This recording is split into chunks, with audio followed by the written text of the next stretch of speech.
Symboler er overalt i vores hverdag. De påvirker vores underbevidsthed på de mest utrolige måder. De største firmaer manipulerer med vores hjerner. I dette program agter vi at vise jer symbolernes magt.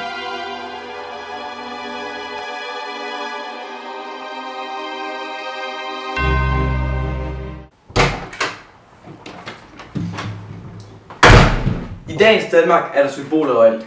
Du bliver påvirket af dem, uden du selv ved det. Jeg har inviteret Troels Jensen ind i studiet for at gå dybere ind i den her sag. Troels Jensen, han er professor ved Syddansk Universitet og specialiserer sig i symboler. Troels, hvordan udnytter et firma som Ferrari symbolernes magt? Et firma som Ferrari vil gerne udtrykke fart og eksplosivitet og kraft og også måske lidt vildskab, og det symboliserer hesten, og det er det, vi kommer i tanke om, når vi ser en stejlende hest. Så når Ferrari vælger at tage en stejlende hest som deres logo, så er det de ting, vi forbinder med Ferrari, når vi ser det. Og det er en rigtig god salgsstrategi, der helt klart gør det godt for Ferrari. Troels Jensen, tak fordi du gad at være med os i aften. Hvad så det? Men det er ikke kun Ferrari, der kan bruge symbolerne. Også den amerikanske IT-gigant Apple kan bruge symbolernes magt. Jeg har Jack Johnson med, og han er Apple-ekspert, og han kommer fra Amerika. So Jack, how does Apple use symbols? Well, the first original logo by Apple was founded in 1976, and this logo represents a lot of colors, the rainbow colors. The rainbow colors actually represent peace and youth, and actually represent an alternative culture. While the Apple logo itself represents lushness and romance and youth and love, actually. But if we look deeper inside this Apple logo, it can actually represent something else, and that is the fall of man, which Adam and Eve took a bite of, which we see here. So that's one of the perspective we can see. Thank you very much. You're welcome. Symbolerne påvirker vores underbevidsthed. Så hvor meget er den almene dansker egentlig klar over, at bliver påvirket? Synes du selv, du bliver påvirket af symboler? Nej, jeg synes ikke, jeg bliver påvirket af det store. Selvfølgelig så går jeg da selv rundt med symboler, når folk ser det, så ved jeg det ikke helt. Det kan godt være, at de tænker lidt ekstra over det. Og måske synes med det, så tror jeg da ikke, jeg bliver voldsomt påvirket af det, nej. Hvorfor tror du ikke det? Jo, men det er jo bare et billede. Og jeg tænker ikke rigtig over, at jeg bliver påvirket. Igennem tiden har flaget også været et symbol på magt.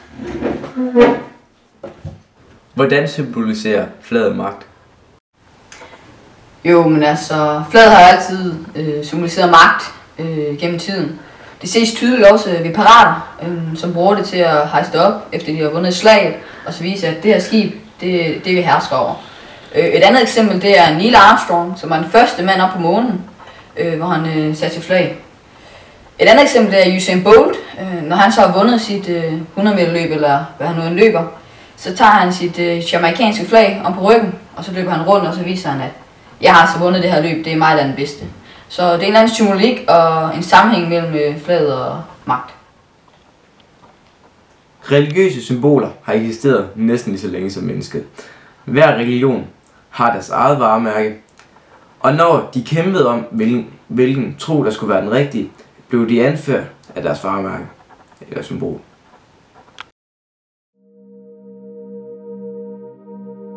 Symbolet, som ses her bag ved mig med trekanten og øjet i midten, er det mest omdiskuterede symbol på magt i verden. Efter Dan Browns Engle og Dæmoner har verden fået øjnene op for skjulte symboler, og specielt Illuminati.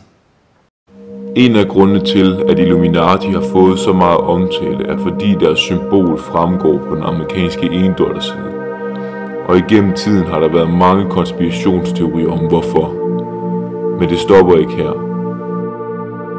Nogle af de allerstørste navne inden for musikbranchen, såsom Lady Gaga, Beyoncé, Katy Perry, Jay-Z, Kanye West, Dr. Dre og Tupac. Disse stjerner er blevet beskyldt for at være medlem af denne orden, efter de har udført mistænkelige symboler. Og sidstnævnte, Tupacs sidste album, før han blev skudt, hed Killuminati. Men her stopper det ikke. Nogle af de største amerikanske firmaer, såsom Apple og Disney, er også blevet beskyldt for at være en del af denne hemmelige organisation, efter at have udført nogle mistænkelige symboler, tal og skrift. Vi ved, at denne organisation har eksisteret. Den blev grundlagt for århundreder siden. Men eksisterer den også den dag i dag? Hvis ja, hvor meget magt har de så?